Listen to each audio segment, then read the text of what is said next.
Okay, let's go live. This is James Middick speaking. I want to tell you a story about an over 40 course creator. It was their very first course. They spent all sorts of time taking courses and learning about ChatGPT and all of these different AI tools that allow them to create online courses, and they spent a lot of time putting this all together.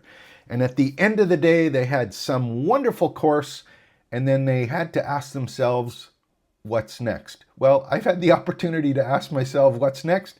And today what I want to do is I want to go and talk about 15, my kind of checklist about 15 things that you should be considering.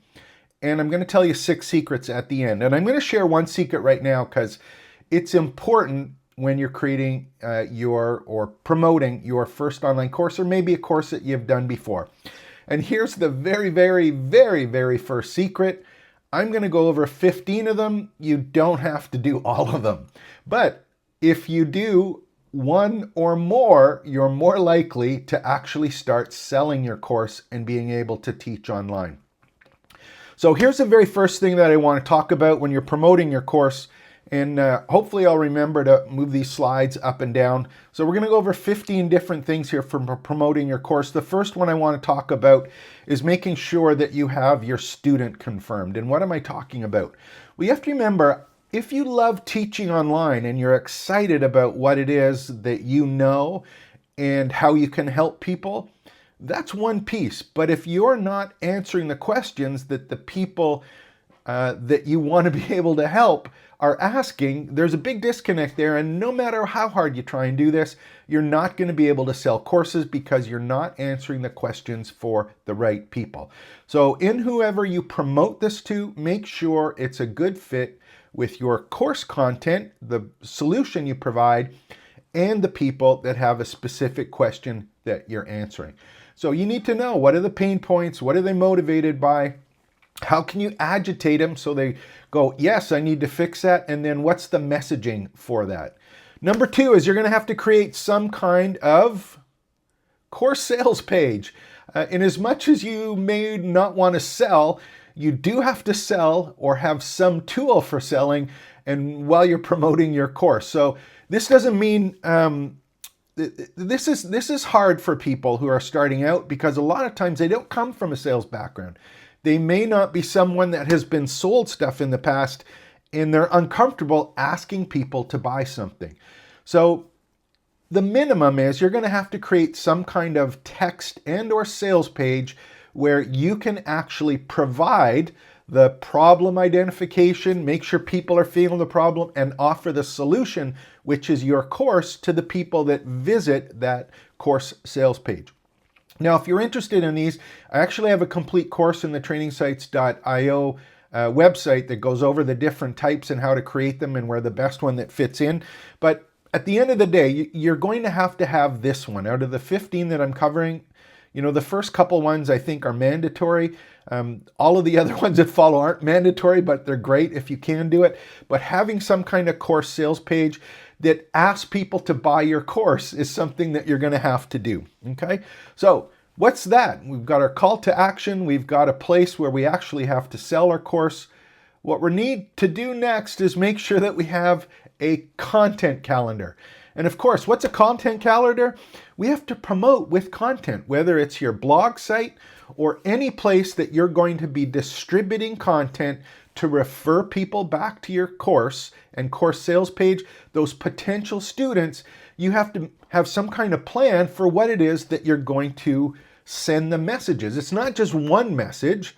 It's either messages in a launch or evergreen continual messages over a long period of time where you're going to have to go and actually have some content planned out. Don't do it ad hoc and go, I'll send this, I got a course, here's the link. Doesn't work. You're going to have some kind of calendar put together, so do that in advance. Okay, so number 4, of course, social media. And it's one of those ones too, if you're not overly comfortable with social media, it doesn't matter, you have to do it. So you want to save snippets of your course, tutorials that you can give away as a teaser, different pieces of content that you can use in social media. This is where you use tools like Canva and OpenAI or ChatGPT to create snippets, or some of the other tools that we've covered. On my YouTube channel, where we've been talking about all sorts of AI tools for doing things like Opus clips, where you can cut synesthesia. There's a whole bunch of them about actually cutting your longer courses into tiny pieces and using them with social media and capturing or repurposing a lot of the videos that you have. So social media, again, with your content calendar, make sure that you do that. Here's the other one that a lot of people forget about is if you're creating a course, it's not people visiting your sales page once and then all of a sudden they buy something. Doesn't work that way. Again, depending on your market and more importantly, the price of your course and the length of your course, not everyone buys right away. So one of the goals you have to have is the list building option, where if people don't buy the first contact and they don't know who you are, they don't know, like, and trust you yet, they haven't identified the fact that they do need something fixed, you want to make sure that you at least have their email address so that you can contact them in a regular basis after. And that means using stuff like you may have heard, like a lead magnet, which might be a mini course or a free lesson in the course, a checklist, an ebook, anything that you want to offer as something to collect email addresses. That's super important. And more importantly, you need to have regular updates or emails to send them about pieces that you gave them and how it applies to the particular course. Now, if you're even more excited about this, one of the things you can do after it is you might want to consider something called a video sales letter. And that's getting in front of your smartphone, getting in front of your webcam, and basically explaining what the course is about, why it's important to people, what they can expect if they take it, those things that we talked about in the students. What's the problem that it solves? What is a lot of people having trouble with after the fact they create a course? No one's buying it. They wasted all this time. They want to know what's next, what's happening. You've got to be able to give them some benefits, and you can do that much more effectively using your face, your emotions, and your excitement, as opposed to only relying on a course sales page. So number 6 is create a video sales letter. Make sure you consider it. It's something that's easy, and it doesn't have to be professional. It has to be authentic. So that's one that I highly recommend, and you can start using that one quickly and easily. Okay, and putting it on YouTube and social media is a good place to do that. The other thing is consider live streaming with potential students. If you do have a list, that kind of thing is really important. After video sales letters, pre-launch beta users, you want to get early feedback when you have your course. And in fact, some courses that I have my customers create is I don't have them create the actual course content until they've done 3 or 4 lessons or modules in the course and got feedback from beta testers. Because the worst thing you can possibly do is do this whole course and a huge big launch, but get feedback after that the course doesn't make sense or there's pieces missing that you could have put into it before an official launch. So you want to make sure, number 7, you get some beta users and you get some feedback on what it is. The other thing that happens too is you can get people a little bit of buzz and urgency looking for beta testers, right? You can ask for beta testers from your existing clients and or friends or associates. So this is something that's really important. Number 8 kind of goes on with that, and what I'm talking about there is offer a referral fee. Now, what do I mean by that? This is where you're actually going to visit or talk to other influencers or people that are complementary businesses that have a list and customers and say, hey, can you promote my brand new course? I'm offering a percentage of any purchases that you refer, and I'd love to do that for you. Now, there's a whole bunch of different ways of doing that, but it is a powerful way to get in front of other people's traffic. Remember, there's only 2 kinds of traffic. Your traffic that you have and you've generated, and everyone else's traffic. And everyone else's traffic is always larger than just your own. So the more that you can get referrals from outside people, the more effective it is in getting things started. Next one, sponsored ads. If you have some cash, if you have the ability or you've run sponsored ads, you can certainly do that to start to not only grow your list, but to use those sponsored ads to get people to the sales pages for the course. Now, you're going to make sure that you're targeting the people that are appropriate from that first step. But again, it's another way to get traffic and people into the course. Number 10, network with other communities. And this one's kind of touchy, and you really got to think about it when you're doing it. And the reason is if you are part of forums, or you've posted on Reddit, for example, or you're in Facebook groups, or perhaps you're on Discord, or any of these places where there are customers or potential customers, there's a fine line between selling your course or showing your expertise about something and directing people towards your course sales page. So they have to be relevant. They have to be things that fit in with the course rules or the way that particular, with forum rules or discussion rooms. So you got to make sure that you're giving advice that's valuable advice that's related to the course without being overly promotional. Number 11 is kind of a neat one.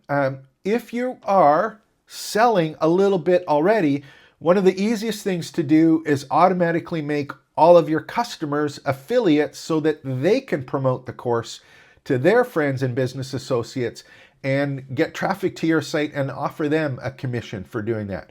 One of the cool things with any of the sites that we set up, these campuses or learning sites, is we have it set up that anyone who joins the community, whether they're a paid or a free user, automatically is set up as an affiliate.